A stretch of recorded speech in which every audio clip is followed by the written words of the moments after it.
Assalamualaikum warahmatullahi wabarakatuh. Saya Fauzan Febrian, siswa semester 4 dari Prodi Teknik Informatika. Jadi tugas ini dibuat untuk memenuhi tugas mata kuliah Sistem Basis Data 1 oleh Bapak Fauzi, Eskom M Engineering. Jadi saya akan menjelaskan apa itu sistem basis data. Oke, baik. Jadi yang pertama adalah pengertian sistem basis data. Sistem basis data adalah suatu sistem yang terdiri dari kumpulan data yang saling berhubungan dan sekumpulan program untuk mengelola serta mengakses data tersebut. Sistem ini bertujuan untuk menyimpan dan mengelola informasi secara terstruktur agar dapat diakses dengan mudah, cepat, dan aman. Yang berikut tujuan sistem basis data.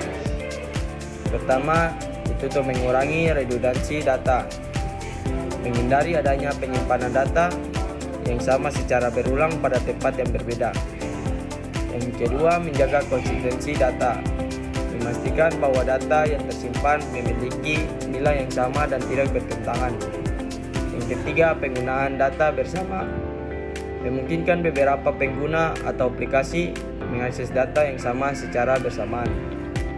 Keempat, menjamin keamanan data, mengatur hak akses pengguna terhadap data agar tidak disalahgunakan.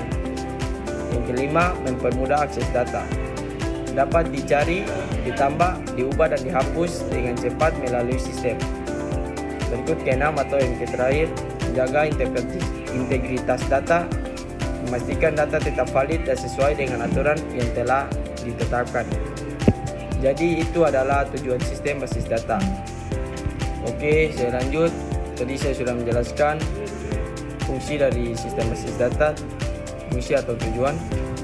Yang berikut adalah peran Database Management System atau DBMS. Jadi DBMS adalah perangkat lunak yang menjadi perantara antara pengguna dengan basis data. Fungsi DBMS yang pertama, mendefinisikan struktur data. Kedua, memanipulasi data. Ketiga, mengatur keamanan dan integritas data. Keempat, mengatur akses bersamaan dari banyak pengguna. Yang kelima, melakukan backup dan recovery data.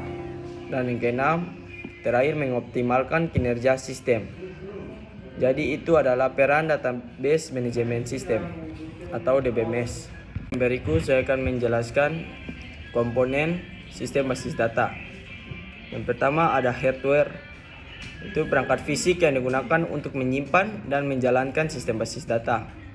Kedua ada software, program yang digunakan untuk mengelola basis data disebut DBMS, Database Management System. Ketiga data, kumpulan fakta yang disimpan dalam basis data dalam bentuk terstruktur. Keempat, prosedur, aturan kebijakan dan instruksi yang digunakan untuk mengelola dan mengoperasikan sistem basis data. Yang kelima, user, orang yang berinteraksi dengan sistem basis data, terdiri dari database, administrator, programmer aplikasi, dan user akhir. Itu adalah komponen-komponen sistem basis data. Yang berikut adalah model data pada basis data.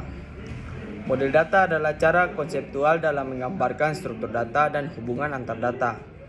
Yang pertama ada mode hierarki.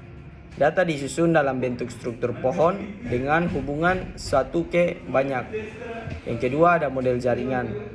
Data disusun dalam bentuk graf, memungkinkan hubungan banyak ke banyak. Ketiga ada model relasional. Data disusun dalam bentuk tabel dua dimensi yang saling berhubungan melalui kunci. Keempat ada model objek.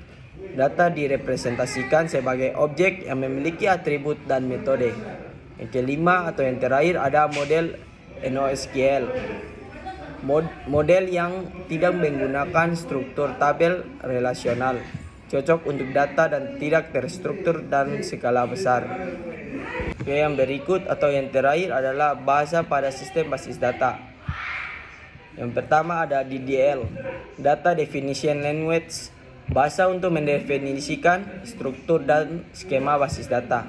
Yang kedua, DML atau Data Manipulation Language, bahasa untuk melakukan operasi terhadap data di dalam basis data. Yang ketiga ada DCL, Data Control Language, bahasa untuk mengatur hak akses dan keamanan data. Yang keempat atau yang terakhir, TCL, Transaction Control Language, bahasa untuk mengatur transaksi dalam basis data. Jadi mungkin itu saja penjelasan singkat dari saya tentang apa itu sistem basis data. Berikut kesimpulannya, sistem basis data merupakan komponen penting dalam teknologi informasi modern. Sistem ini berfungsi sebagai pusat penyimpanan dan pengelolaan data agar dapat digunakan secara efektif dan efisien. Dengan adanya DBMS, data dapat dikelola dengan baik, aman, dan mudah diakses.